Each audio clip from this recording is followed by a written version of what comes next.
एक समय की बात है, एक छोटा सा गांव था जहां एक भिखारी रहता था। उस भिखारी का नाम माधव था। माधव रोज सुबह उठकर गांव के अलग अलग हिस्सों में भीख मांगने जाया करता था। उसका जीवन भिक्षा पर ही निर्भर था। गांव के लोग भी उसे पहचानते थे और कुछ न कुछ उसे दे दिया करते थे। माधव की एक खासियत थी, वह अपने साथ हमेशा एक छोटी सी झोली लेकर चलता था जिसमें वह कुछ अनाज के दाने रखता था। ऐसा वह इसलिए करता था क्योंकि इतने वर्षों में उसने एक बात समझी थी, अगर कोई उसकी झोली में कुछ न देखे तो उसे भीख देने में हिचकिचाते थे।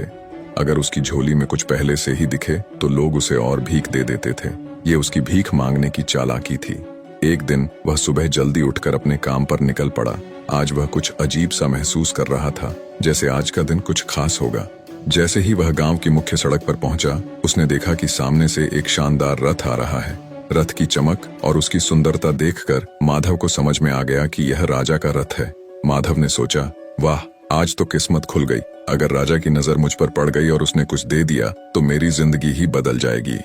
वह जल्दी से सड़क के किनारे खड़ा हो गया और राजा के रथ के पास से गुजरने का इंतजार करने लगा। जैसे ही रथ उसके पास पहुंचा, कुछ अजीब हुआ। रथ उसके पास आकर रुक गया। माधव हैरान रह गया। उसकी आंखें चौड़ी हो गईं जब उसने देखा कि राजा खुद रथ से उतरा और उसकी ओर बढ़ने लगा। अब उसकी कल्पनाएं और तेज हो गईं। उसने सोचा, अरे, आज तो मैं राजा से कुछ मांगने जा रहा हूँ। शायद वह मुझे ढेर सारा सोना, चांदी या कोई बड़ी चीज दे देगा। लेकिन तभी एक और चमत्कार हुआ। राजा ने अपनी झोली उठाई और उसे माधव के सामने फैला दी। माधव की आंखें फटी की फटी रह गईं। उसने सोचा, यह क्या? राजा मुझसे भीख मांग रहा है। राजा ने विनम्रता से कहा, भाई, मुझ पर दया करो और मुझे कुछ भिक्षा दे दो। माधव को विश्वास नहीं हो रहा था। उसने सोचा, यह तो उल्टा हो गया। राजा मुझसे भीख मांग रहा है। लेकिन राजा ने उसकी ओर देखते हुए कहा, यह मेरे लिए बहुत महत्वपूर्ण है। हमारे राज्य पर एक संकट आ रहा है और राज ज्योतिषियों ने कहा है कि अगर मैं इस संकट से बचना चाहता हूँ तो मुझे पहले व्यक्ति से भीख मांगनी होगी जिसे मैं आज सुबह देखूं, और तुम वह व्यक्ति हो।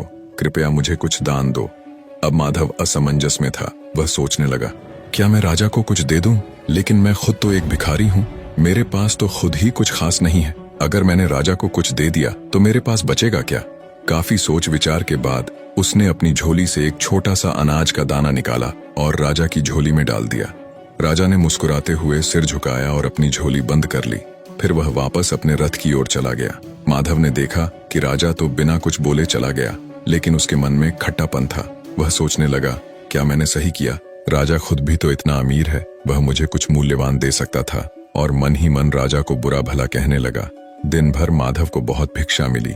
उसकी झोली में अनाज, पैसे और कपड़े भर गए, लेकिन उसके मन में एक अजीब सी बेचैनी थी। उसे राजा से मिलने का मौका मिला था और उसने उस मौके को व्यर्थ जाने दिया। शाम को जब वह घर पहुंचा, उसकी पत्नी ने उसकी ओर देखा और बोली, आज तो तुम्हारा नाम पूरे गांव में फैल गया है। लोग कह रहे हैं कि राजा ने तुमसे भीख मांगी। वाह, तुम कितने महान हो। लेकिन माधव को खुशी नहीं हुई। वह गुस्से से बोला, तुम्हें क्या पता? राजा ने मुझसे भीख मांगी थी। भला मैं राजा को क्या दे सकता था? और मैंने उसे केवल एक दाना दिया। अगर मैंने उसे ज्यादा दिया होता तो शायद मेरा और नाम होता। उसने अपनी झोली गुस्से में उठाई और उसे जमीन पर फेंक दिया। सारी चीजें जमीन पर बिखर गईं। जैसे ही अनाज जमीन पर गिरा, माधव की नजर एक चमकते हुए दाने पर पड़ी। यह वही दाना था जो उसने राजा को दिया था और अब वह सोने का बन चुका था। माधव यह देखकर हक्का बक्का रह गया। वह सोचने लगा, अगर मैंने राजा को सिर्फ एक दाना देकर सोने का दाना पाया है, तो अगर मैंने उसे ज्यादा दिया होता तो मेरा पूरा जीवन बदल सकता था। वह जमीन पर बैठ गया और रोने लगा। वह समझ चुका था कि उसने अपनी लालच के कारण एक बड़ा मौका खो दिया। यह कहानी एक बहुत महत्वपूर्ण सीख देती है। हमें अवसरों को पहचान कर बिना स्वार्थ के दान देना चाहिए। माधव की गलती यह थी कि उसने लालच और डर के कारण अपने पास मौजूद चीजों को बांटने से परहेज किया। अगर वह दिल खोलकर राजा को दान देता तो उसे बहुत बड़ा लाभ मिल सकता था। इस कहानी से यह संदेश मिलता है कि जब भी हमें कुछ देने का मौका मिले तो हमें निस्वार्थ भाव से देना चाहिए। यही दान हमें जीवन में असली सफलता और खुशी दिलाता है।